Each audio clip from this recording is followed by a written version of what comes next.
Welcome back to CFO Weekly, where we're talking with financial leaders about how to build efficiency in their teams, create time for strategy, and ultimately get results. With your host, Megan Weiss. Let's jump right in. Today, I have the pleasure of speaking with Jill Barnard. Jill is the Chief Financial Officer for Televerde. In this position, Jill is focused on strategic movements and fast company growth.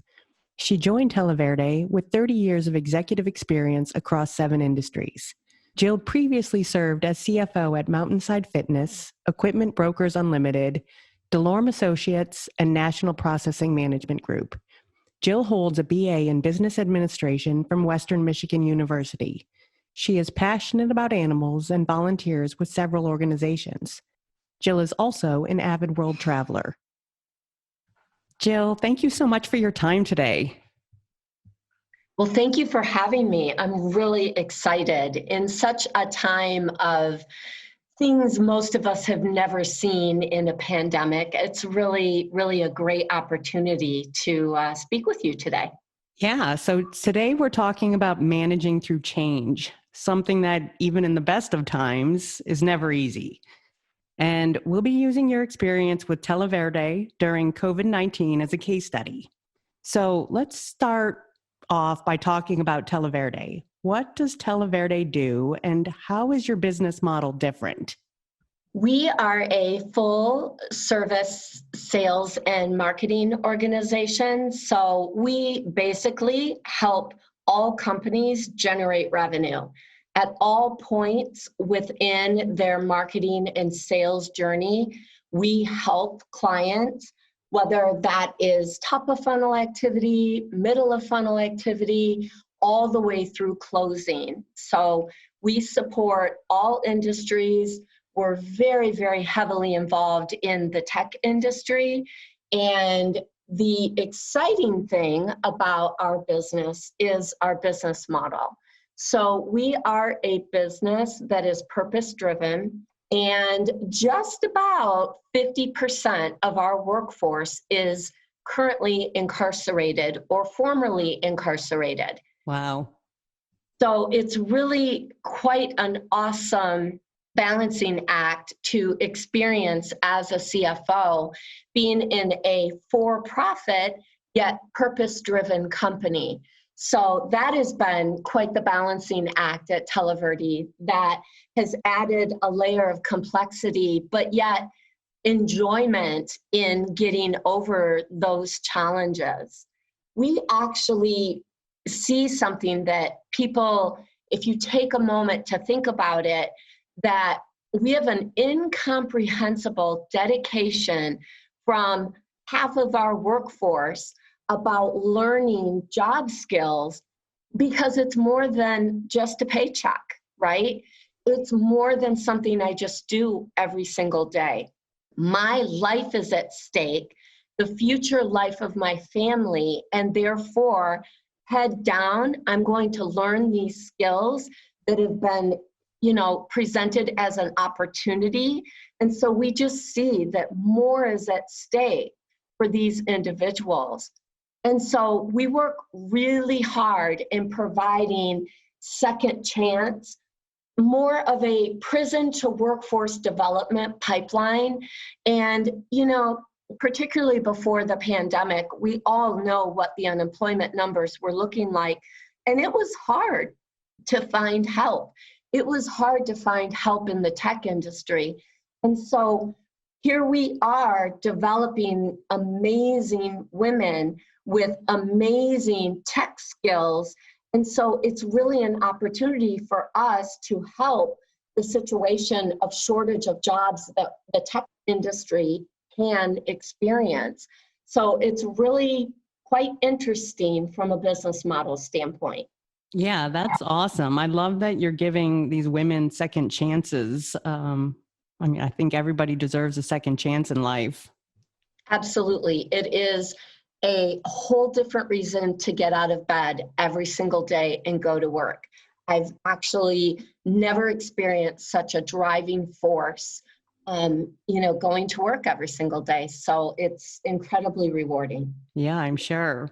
So when COVID-19 hit, how did Televerde react? And what were some of the changes that you made to weather the storm? We actually are well prepared from what a lot of companies are talking about, a disaster recovery situation where we all have plans in place. I think Televerde's a little more robust, right? Because you have to realize when 50% of your workforce is not 100% in your control, that you have to make sure that you're prepared to pivot and pivot quickly. So one of the things we are really proud of as an organization is we had our eye on what was happening, and really started paying attention. We're a global company. We have an office in Scotland, Argentina, Arizona, Indiana. So we were paying attention and having some robust conversations as early as February with our eye on what was happening. And so when we made the call, we actually pivoted to a work from home 100% model outside of incarceration within 24 hours. We deployed laptops, we deployed thin clients, we deployed monitors, keyboards, you name it. Our global workforce in 24 hours was fully at home and safe. That was our number one reaction as a company, is to keep our employees safe. And the second thing we did was service our customers and protect the base of revenue generating clients that we had in play. And what we did is we relied on data, and more data.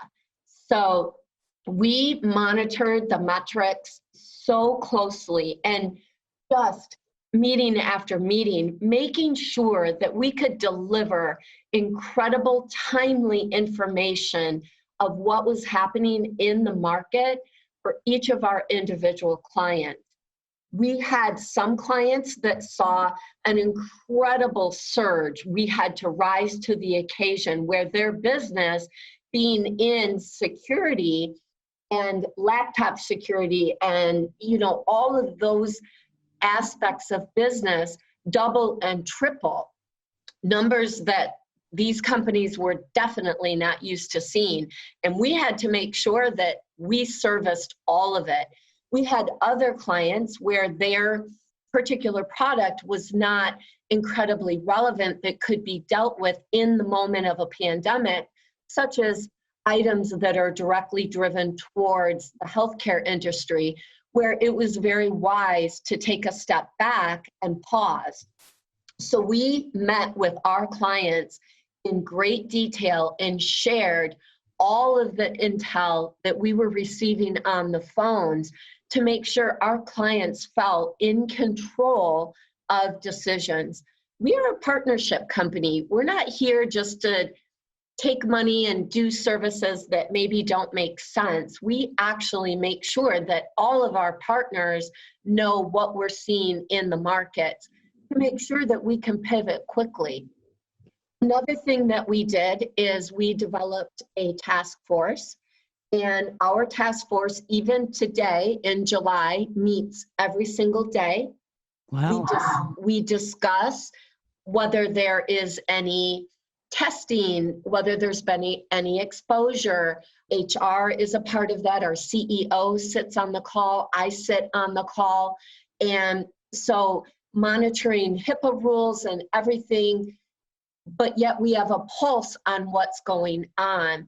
And we are very blessed. We have not had an outbreak. We have not had our particular employees impacted. We are seeing a little bit of increased testing, so we'll see what happens with that. But that is something that we just find absolutely critical to everyone feeling like they can help, questions coming to them and feeling like they have great information. And we additionally are doing all hands meetings every other week. We started weekly. Then once we were at home, Everybody was safe. We went to a every other week meeting, and we require video on all of our internal meetings.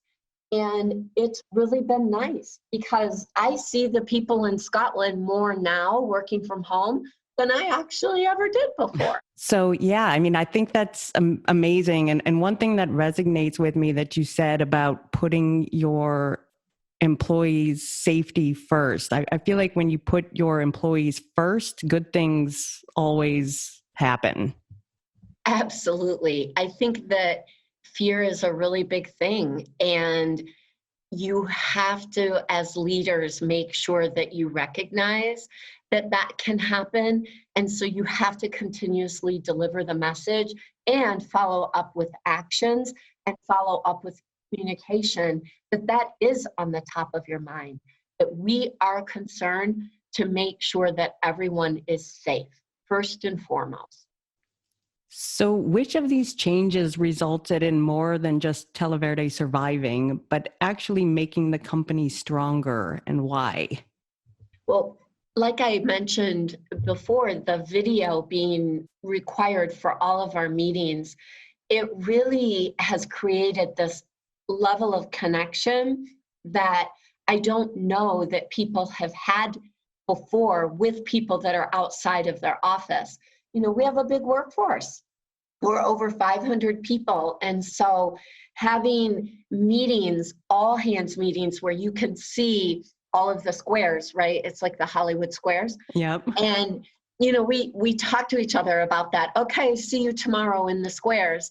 And it's created this connection. And then even just a tiny peek into somebody's home where you see their desk or what their work is like, their dog randomly coming into a call, you know, a kid needing, you know, a hug, a kiss, or help with something, you know, during homeschooling.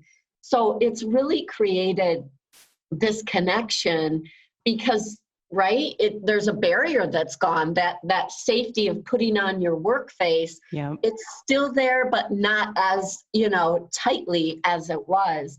And so the video has been a really good thing. And, you know, there's lots of people, oh my goodness, what do you mean? I still have to do my hair. But yet now it's become so normal within our organization that it is a new part of our culture where you do see people every single day. You do feel the connection. You do see their, you know, face reaction. And it just creates a much easier communication point, I feel. Yeah. And additionally, I think that the data, holy cow, when you have nothing to do except look at data, you become really, really good at it. Yeah, absolutely. And it's easy for us to, you know, feel isolated when we're working from home. So I love that you guys are pushing the video conferencing so that, you know, people do feel connected.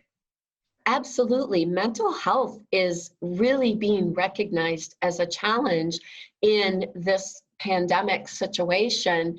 And it's just, we're used to this human connection. We may gripe about it along the way, but once it's gone, you realize that how much of just the human connection, you know, is a part of your everyday.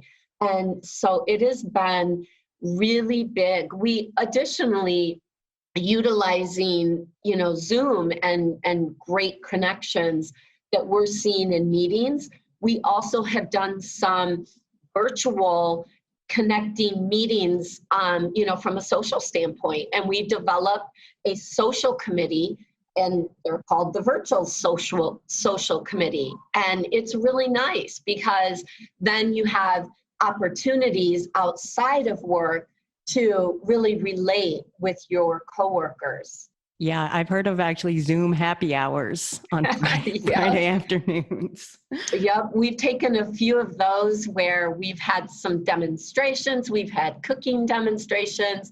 We've had mixology demonstrations. We have done trivia. It has really been enjoyable. Yeah, that's great. So why do you think it is that some companies bury their head in the sand during times of crises and just wait for it to pass, while others actually embrace the change? Well, I think I have to just go to fear. And also, on top of fear, can be some companies just do not have the ability to pivot quickly. And, adapting and embracing, change and creating quick pivots is part of a culture that either exists in an organization or it doesn't. So we all think of startups as being companies that can pivot quickly and embrace change quickly. Well, there's truth to that. And you see that in smaller companies that additionally can move very, very quickly. And so I think fear is a huge driving factor. And a company who can't pivot is going to be left behind in a situation like this, in my opinion. I think that some companies, some leaders find crisis being a great equalizer. And that was how I felt from day one is, wow, what if a counterpart at my competitor is not up all night applying for the PPP loan? What if my competitor is not planning quickly enough to get employees safe and working productively at home? So if they're not doing those things, I have an incredible opportunity to continue servicing our clients. And I actually saw this in a local, very tiny owned bakery here in Phoenix, where I watched this bakery over 3 weeks. I visited it 3 weekends in a row. Yes, I have a sweet tooth. And each weekend, they adapted to the more serious numbers that were being reported in my community. And I really respected the fact that day one, you were able to call in on the phone and they brought things to you.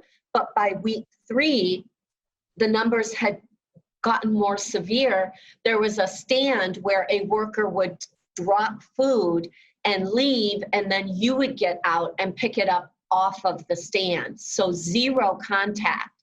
And watching those pivots was just really watching a company who decided that they were going to rise to this, occasion and become the bakery that was still open, still running out of cookies by the afternoon, all of those things. And it was really those kind of companies that I have seen rising above the chaos and developing plans to get ahead of it, because now they have a chance to get ahead. Maybe a bigger company is not going to be able to pivot as quickly as they are.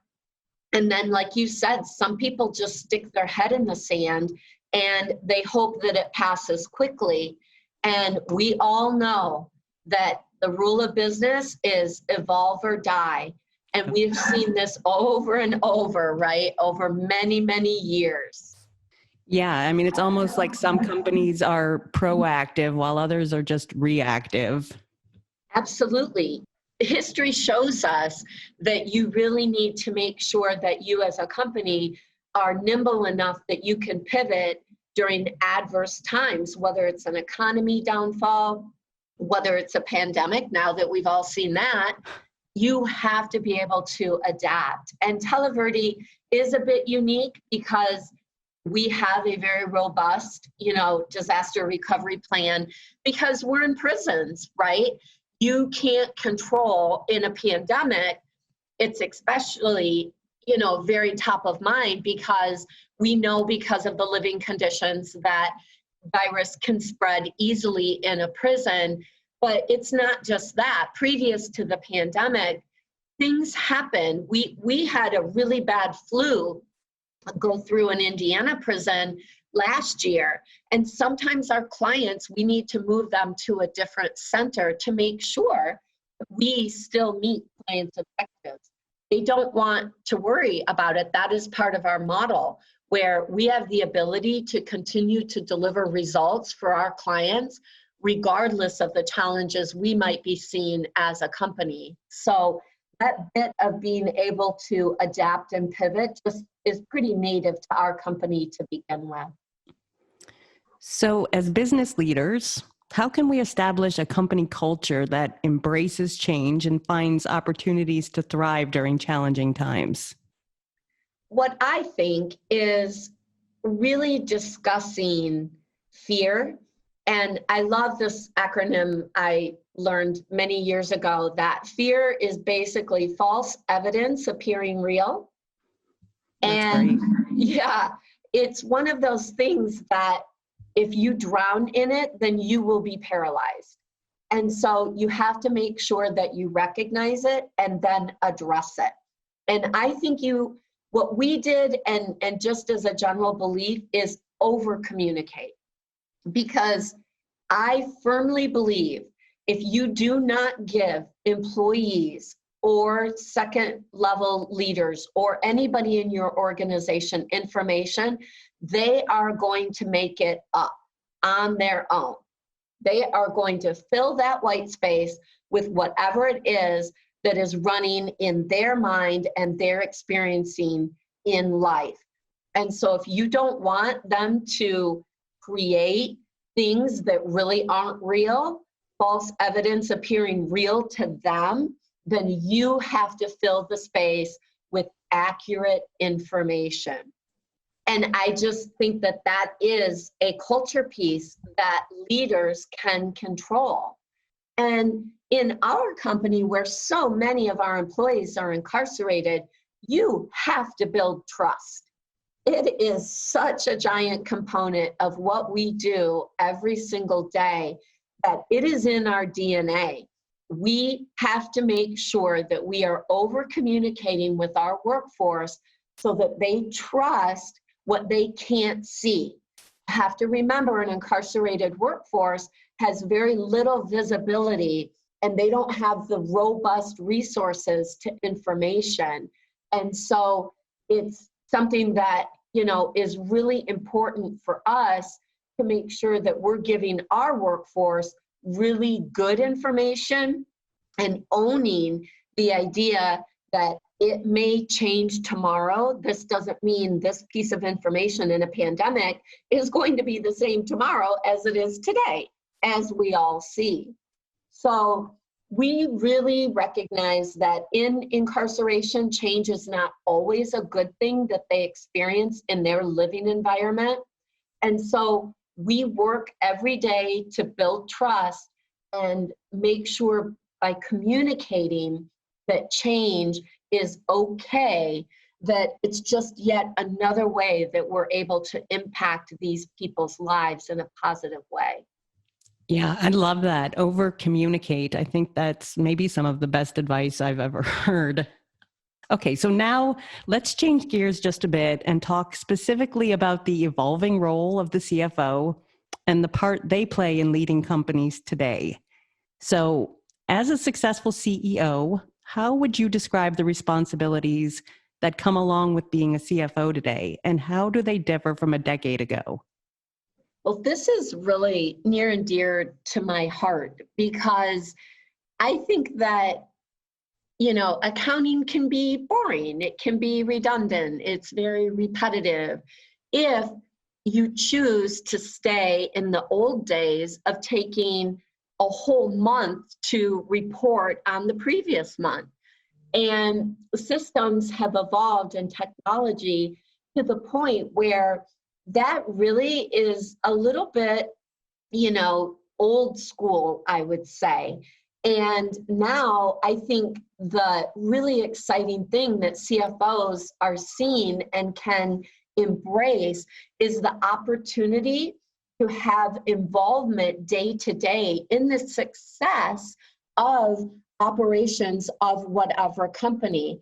And that information is power. And if you are accurate and timely with information and not 30 days later or 20 days later, not even 10 days later, then there again, that brings that nimbleness in, right? You can pivot quickly and address. And it's something that allows operational leaders in companies to be able to more successfully navigate for clients or products or whatever it is that you're doing. And I think it's huge and important that CFOs spend more time now looking forward and less time looking back. So that is something that I really train finance teams to embrace is let's get the books closed. Yes, that's table stakes. It has to be done. It has to be quick. It has to be accurate. But that is not all you are anymore on a finance team. You are a partner to every aspect of the business so that operationally they are making really, really good choices. And when you partner with the business and you provide data that allows for them to drive real-time pivots so that no time is lost, that is a successful company in my mind. Yeah, absolutely. I think it ties back to the point earlier about being proactive versus reactive. 100%, yes. So in this tumultuous environment, how do you make short-term decisions while staying focused on the long-term game and ensuring that Televerde is ready for rapid growth and recovery in a post-coronavirus world? That is really a great question. I think that to some people that comes naturally if you have a strong leadership team. And that is, I'm very blessed to have a lot of great people on our extended leadership team. And we obviously reacted quickly and checked the boxes that you would think about of managing cash, right?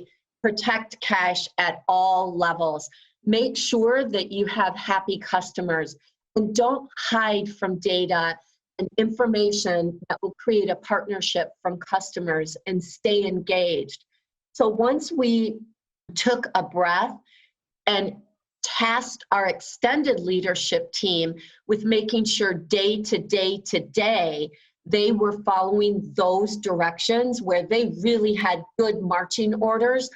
This is what I want you to do. This is what I want you to check on. And only when this happens do we need to report back or be concerned. Cash flow, monitoring cash flow for 12 weeks to, the grittiest detail. These are all things that as a CFO, you need to do or at least put in play with a strong leadership team, which is what I did. Then your attention becomes the one of the crystal ball, right? That nobody wants that job, as to how long is the pandemic going to be, AKA make sure you have enough cash to get through a pandemic. Likely you think there will be a recession following the pandemic. So what does that look like? And then as a company, what does recovery look like coming out of a recession? And so I went to the history books because Televerde's been in business for 25 years.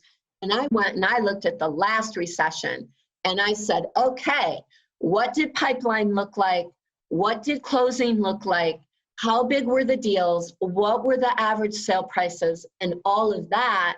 And then started creating a model for a crystal ball that was something that I could adapt and change over time. So that is where the upper echelon of CEO and CFO, where we're spending our time as to, yes, we have our eye on the cash, but we have help. Yes, we have customers that are not canceling and getting great information and are staying engaged. We have our eye on that with help. And then we're really focused on what is happening day to day to drive the business. Are we seeing an increase in pipeline? Do we think we're still going to be in a recession? When do we think recovery will happen?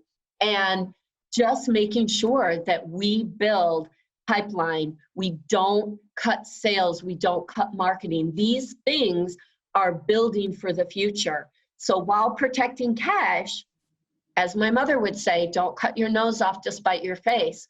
Make sure that you're recognizing that you need a future. And there's a bigger problem that could happen if you take your eye off of the future. Yeah, absolutely. And I love your example of looking back to the last recession. It's kind of an example of using historical data to predict the future.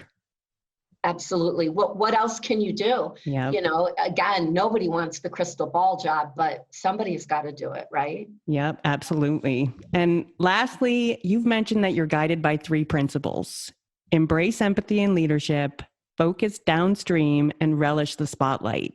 Can you elaborate on these 3 principles and why you think they're important? Well, I think the first one, embracing empathy and leadership, it's unique, but certainly necessary. And it's important because some decisions that have to be made right now are hard. And they're not easy, but yet you have to keep your eye on the bigger picture. And I think that having a communication ability to let everybody understand whys, why do you think this is, something that needs to happen right now? Or on the other side, why it literally can't happen right now. So it's one of those things where sometimes you just have to really take a deep breath and realize that there are no good choices, only good decisions when things are really, really hard. Yeah, And absolutely. if you're thinking about focusing downstream, which is really important, and it just is wearing multiple hats, right? That you have to preserve cash. There's nothing else that you can think of right now about making sure that you survive a pandemic. And many companies are losing revenue, quicker than it's actually coming in. And so if you don't focus smartly and position your company, then, there's nothing. You end up with nothing, and you end up with an empty well. And so you cannot stop feeding the well with a short-sighted decision of preserving cash. Both items are vitally important. However, you have to find that balance to make sure that you have it today and you have it tomorrow. And, thirdly, relishing the spotlight. CFOs, we're accountants first, usually, right? And so it's one of those things that is evolving, like we discussed before, where some CFOs definitely want to just sit in the corner and have their pocket protector in and their green eye shade and, just try and make financial decisions in a vacuum. And that just doesn't work anymore. It doesn't serve anybody. And I'm really passionate about making sure that we talk loud and proud about the partnerships that CFOs can have within their organization, operations, sales, marketing, the CEO. You have all the information as a CFO. You know what margins are doing. You know where your cash is. You know where your top line revenue is. You have all the information. Now go out, have some conversations with people, and then make really good decisions as a unit. And it just will serve you over and over. Because if there's one thing that you need to really drive a company forward profitably is buy-in. We don't need grumbling, this got cut, that got cut, oh, this got funded, this didn't get funded. That doesn't serve anybody. But by being transparent and creating an incredible culture of trust and having opportunities to share why we're making that choice, it really goes a long, long way from the bottom all the way up to the top. Yeah, I agree with you. I think as accountants that most of us don't really want the spotlight, but it's important for us to get out there and collaborate with the rest of the company. Absolutely. The partnerships that you develop in a company actually drive less of the idea that finance, accountants, you don't know my business, you don't understand. We've all been in those conversations throughout our careers, and breaking down those barriers is really what is differentiating CFOs of today. Absolutely. Definitely some great advice there. Jill, thank you so much for joining me today. Thank you for having me. It was such a pleasure. Yeah, I've thoroughly enjoyed speaking with you today about managing change. As we all know a little too well lately, that change is the only constant in life. And although it's something that so many of us try to avoid, I think that change brings a lot of opportunities as well. And I've really appreciated your advice on how to not only manage it, but to truly embrace it. Thank you. It's been such a nice time chatting. Yep. And to all of our listeners, I hope you've enjoyed today's topic as well. And until next week, I wish you all healthy and happy days ahead. If you're ready to boost efficiency and streamline your accounting processes at significant cost savings, it's time to talk with Personiv. Their people-powered solutions have transformed the delivery of back-office tasks and general accounting functions for decades, partnering with clients to provide everything from accounts payable to payroll services. See what Personiv can do for you by visiting personiv.com. You've been listening to CFO Weekly, presented by Personiv. Please subscribe wherever you get your podcasts to hear all of our episodes. Want to learn more? Check out personiv.com. Thanks for listening.